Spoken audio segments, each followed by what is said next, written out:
اللہ تعالیٰ نے انسان کو بنایا ہے اور انسان بھولتا بار بار ہے اور خطائیں بھی بار بار کرتا ہے۔ خطا کرنے والا اور بھول جانے والا اللہ کی بارگاہ میں ایسا نہیں ہے کہ وہ ہمیشہ کے لیے ناکارہ ہے، بلکہ اللہ تعالیٰ نے اسے زندگی میں بار بار موقع دیے ہیں کہ تو اپنی خطاؤں سے اور اپنی بھول سے پھر سے دوبارہ اپنی اچھی زندگی میں آ جا، اور اسی کو ہم توبہ کہتے ہیں۔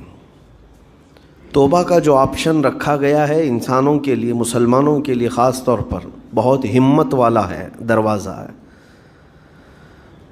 بہت ہمت والا دروازہ ہے۔ اور اسی وجہ سے حدیث پاک میں یہ ہے کہ گناہ کرتا ہے بندہ، پھر توبہ کرتا ہے، پھر گناہ کرتا ہے، پھر توبہ کرتا ہے، یہ کرتا رہتا ہے۔ فرشتے اللہ کی بارگاہ میں عرض کرتے ہیں کہ مولا یہ تو بار بار وہی کرتا ہے، پھر توبہ کرتا ہے۔ اگر ہمارے ساتھ کوئی غلطی ایک بار دو بار کر دے، تیسری بار تو ہم اسے چھوڑیں گے بھی نہیں۔ انسانوں کی طبیعت تو یہی ہے، لیکن بندہ جب بار بار ایک خطا کرتا ہے اور پھر توبہ کرتا ہے، پھر خطا پھر توبہ، تو فرشتے جب اللہ کی بارگاہ میں یہ عرض کرتے ہیں کہ یہ مولا یہ ہر بار یہی کرتا ہے، تو جانتے ہیں پروردگار عالم کیا فرماتا ہے، ارشاد فرماتا ہے اے میرے فرشتوں، میرا بندہ مجھے رحمان سمجھتا ہے اس لیے بار بار توبہ کرتا ہے،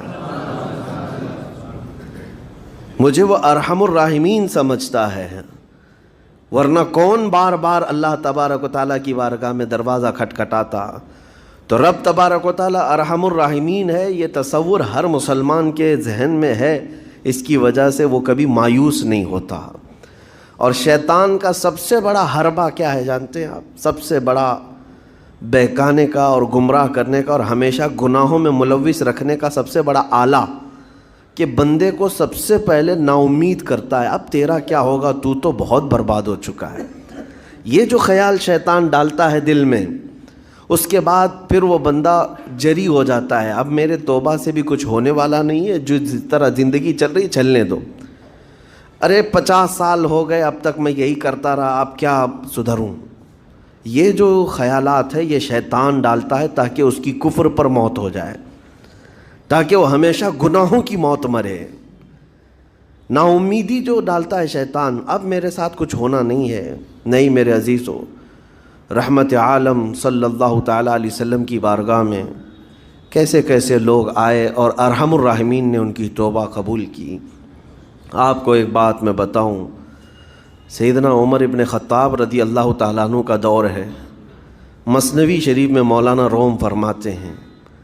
جنت البقیع آپ نے سنا ہوگا، قبرستان مدینے کا، مدینے کے قبرستان میں رات کے وقت ایک بوڑھا آدمی 80 سال کا جو بانسری بجاتا تھا اور اسی سے پیسہ کماتا تھا، اس کی بانسری میں بڑی اچھی لے تھی، بڑی سر اچھی تھی، لوگ سنتے تھے اور پیسے دیتے تھے، لیکن بڑھاپے میں جب سانس پھولنے لگ جاتی ہے، ہانپنے لگ جاتا ہے، سانس نہیں ٹھہرتی، تو بانسری کیسے بجتی؟ اس کی لے ٹوٹ جاتی، لہجے بدل جاتے۔ بوڑھا آدمی، اب اس کی بانسری سننے کو کوئی آتا نہیں تھا اور پیسے ملتے نہیں تھے، تھک ہار کر کے وہ آیا، رات کا وقت تھا، جنت البقیع قبرستان میں، 80 سال کی عمر کا ہو گیا ہے، اس نے بانسری توڑ دی، کہا زندگی بھر جس چیز سے میں کماتا تھا اب میری سانسوں نے جواب دے دیا، جسم پھولنے لگا ہے، سانس زیادہ آنے لگ گئی ہے، اب میرا کھانا پینا کیسا چلے گا؟ خیر ارحم الراحمین ہوں تو تیرا ہی بندہ، میرے اہل و عیال نہیں، میرے رشتہ دار نہیں، مجھے اگر تو بھوکا مارنا ہے تو اسی قبرستان میں مار دے، یا اگر میری زندگی باقی ہے تو میرے رزق کا انتظام کر دے۔ وہ رو رہا تھا 80 سال کی عمر میں۔ جب بندہ لاچار و مجبور ہوتا ہے تو پروردگار کو ہی یاد کرتا ہے۔ جانتے ہیں عمر ابن خطاب رضی اللہ تعالیٰ عنہ امیر المومنین مسجد نبوی میں تھے اور ان کی آنکھ لگی تھی، خواب میں رسول پاک صلی اللہ تعالیٰ علیہ وسلم تشریف لائے، کہا عمر اللہ کا حکم ہے جنت البقیع میں جاؤ، ایک بھوکا آدمی کھڑا ہے، اپنے گھر سے کھانا لے جاؤ اور اس کی ضرورت کا